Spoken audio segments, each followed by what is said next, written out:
Hello friends, IND motors, Ramamurthy Nagar. ಅದೇ ಆ್ಯಕ್ಸಸ್ದು ನಿಮಗೆ ತೋರಿಸಿದ್ದೆ ನೋಡಿ. ಹೇರ್ ಫಿಲ್ಟ್ರ್ ಕ್ಲೀನಾಗಿದೆ ಫುಲ್ಲು. ವಾಟರ್ ವಾಶು ಕಂಪ್ಲೀಟಾಗಿ ಬಿಚ್ಚಿ ವಾಟರ್ ವಾಶ್ ಮಾಡಬೇಕು. ಒಂದು ಚೂರು ಮಣ್ಣು ಇರೋಂಗಿಲ್ಲ. ಇವಾಗ ಮಣ್ಣು ಏನೂ ಇಲ್ಲ. ಹೊಸ ಏರ್ ಫಿಲ್ಟ್ರು.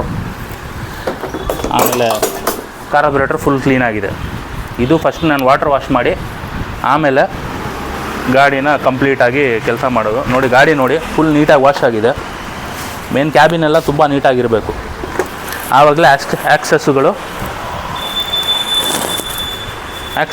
ಹೆಂಗಂದರೆ ಎವ್ರಿ ಒಂದು 5 to 6 ಮಂತ್ಸ್ ಇಲ್ಲಾಂದರೆ ಒಂದು 2 ರಿಂದ 3 ಸರ್ವಿಸಿಂಗಿಗೆ ನಾವು ಮೇಜರ್ ಇಲ್ಲಿ ಸರ್ವಿಸಿಂಗ್ ಮಾಡಬೇಕು. ಸುಮಾರು ಜನ ಏನು ಮಾಡ್ತಾರಂದರೆ, ಇದು ಮೆಸೇಜ್ ಕಸ್ಟಮರ್ಗೂ ಇರಲಿ ಮೆಕ್ಯಾನಿಕ್ಗೂ ಇರಲಿ, ವಾಟರ್ ವಾಶ್ ಮಾಡಿ ಹಂಗೆ ಮೇಲೆ ಸರ್ವಿಸಿಂಗ್ ಮಾಡಿ ಹೇರ್ ಫಿಲ್ಟರ್ ಚೇಂಜ್ ಮಾಡಿ ಕೊಟ್ಬಿಡ್ತಾರೆ. ಹಂಗೆ ಮಾಡೋಂಗಿಲ್ಲ.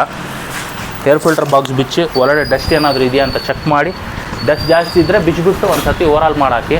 ಸಪೋಸ್ ಇಲ್ಲ ಅಂದರೆ ಸ್ಕ್ರೂಗಳು ಸರಿಯಾಗಿ ಫಿಟ್ಟಿಂಗ್ ಆಗಿಲ್ಲ ಅಂದರೆ ಹೇರ್ ಫಿಲ್ಟರ್ ಬಾಕ್ಸೇ ಚೇಂಜ್ ಮಾಡಿ. 2,000 ರೂಪಾಯಿ ಬರುತ್ತೆ ಹೇರ್ ಫಿಲ್ಟರ್ ಬಾಕ್ಸ್. ಇದು ಅಟ್ಲೀಸ್ಟ್ ಒಂದು 5 ವರ್ಷಕ್ಕೆ ಒಂದು ಸರ್ತಿ ಚೇಂಜ್ ಆದ್ರೂ ಏನೂ ದುಡ್ಡು ಲಾಸ್ ಇಲ್ಲ.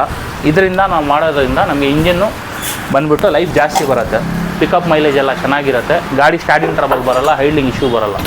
ಸರಿನಾ? ಸೊ ಇದು ಒಂದು ಸಣ್ಣ ಮಾಹಿತಿ. ನೀವು ಇದನ್ನು ರೆಗ್ಯುಲರಾಗಿ ಮೇಂಟೈನ್ ಮಾಡಿಕೊಂಡ್ರೆ ಗಾಡಿ ನಿಮಗೆ ನೀಟಾಗಿ ಸರ್ವಿಸ್ ಮೇಂಟೈನ್ ಆಗುತ್ತೆ.